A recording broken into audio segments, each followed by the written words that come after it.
الشيطان اللعين الرجيم. بسم الله الرحمن الرحيم. الحمد لله رب العالمين. الحمد لله الذي جعل الحمد مفتاحا لذكره وسببا للمزيد من فضله ودليلا على آلائه وعظمته.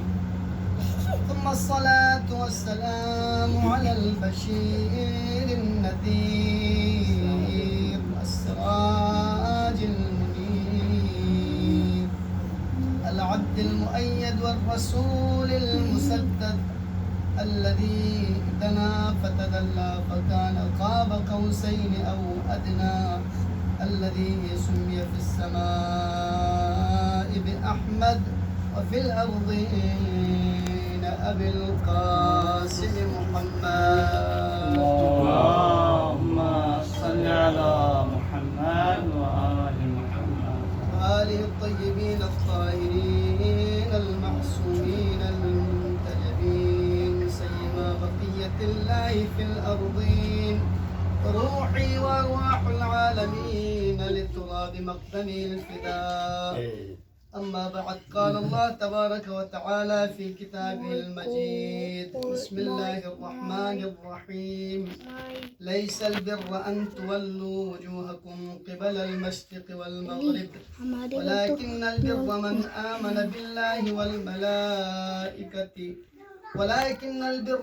آمن بالله واليوم الآخر والملائكة والكتاب والنبيين وآتى المال على حبه ذوي القربى واليتامى والمساكين وابن السبيل إلى آخر الآية. پروردگارا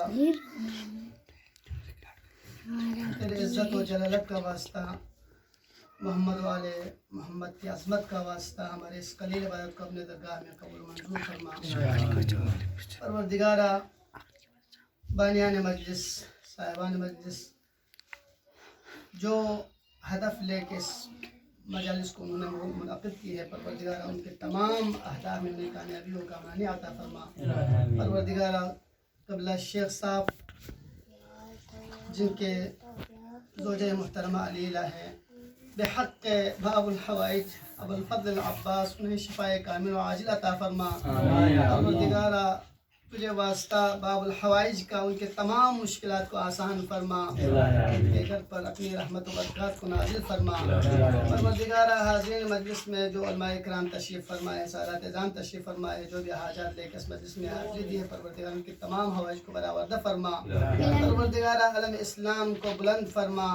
علم کفر و نفاق کو سرنگون فرما. پروردگارہ منجی عالم بشریت قطب عالم امکان امام زمانہ کے ظہور میں تعجیل عطا فرما. نیک اعوان انصار میں ہمیں شمار فرما. پروردگارہ ہمارے عاقبت بخیر فرما.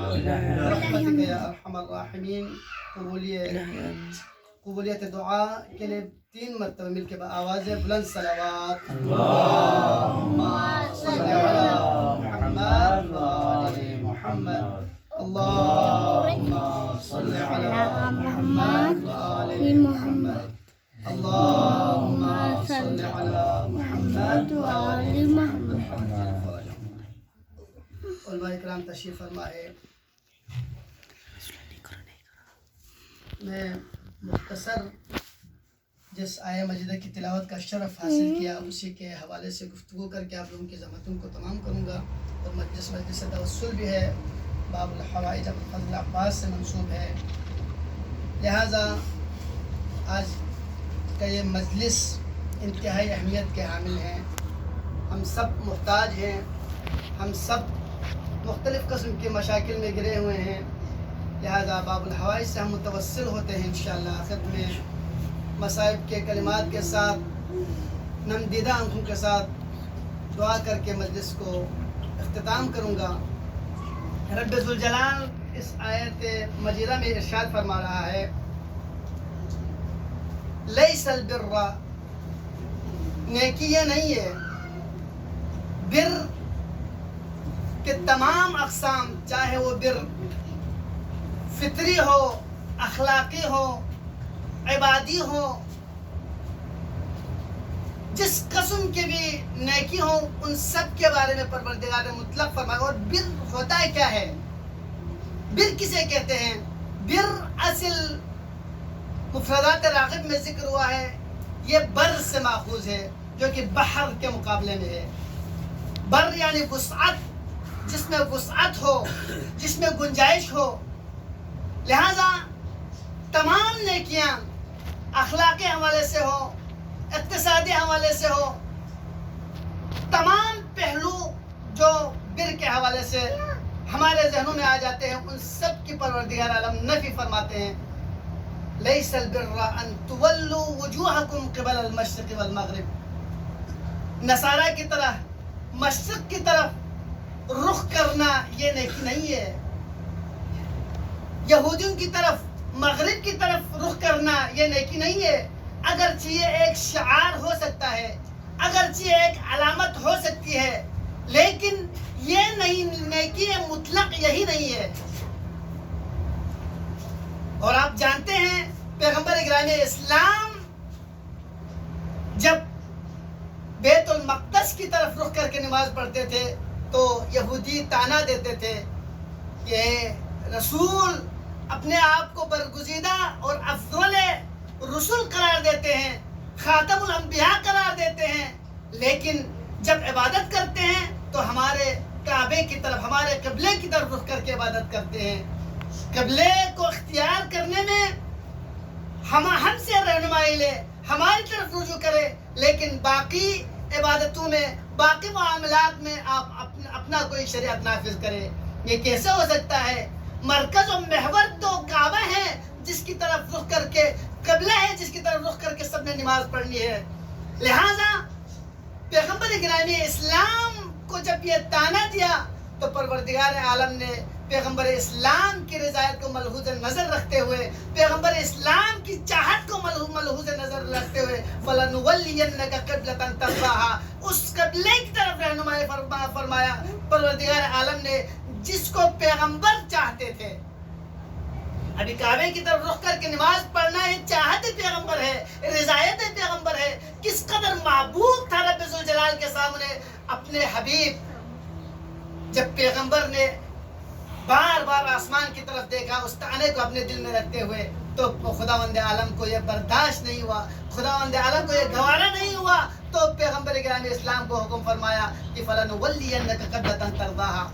لہذا اصل موضوع یہ نہیں ہے، موضوع یہ ہے کہ کیا جس طرف رخ کر کے نماز پڑھنا، جس طرف رخ کر کے عبادت کرنا وہی مطلق بر ہے، وہی مطلق عبادت ہے، یا کیا روح عبادت نام کی بھی کوئی چیز ہوتی ہے.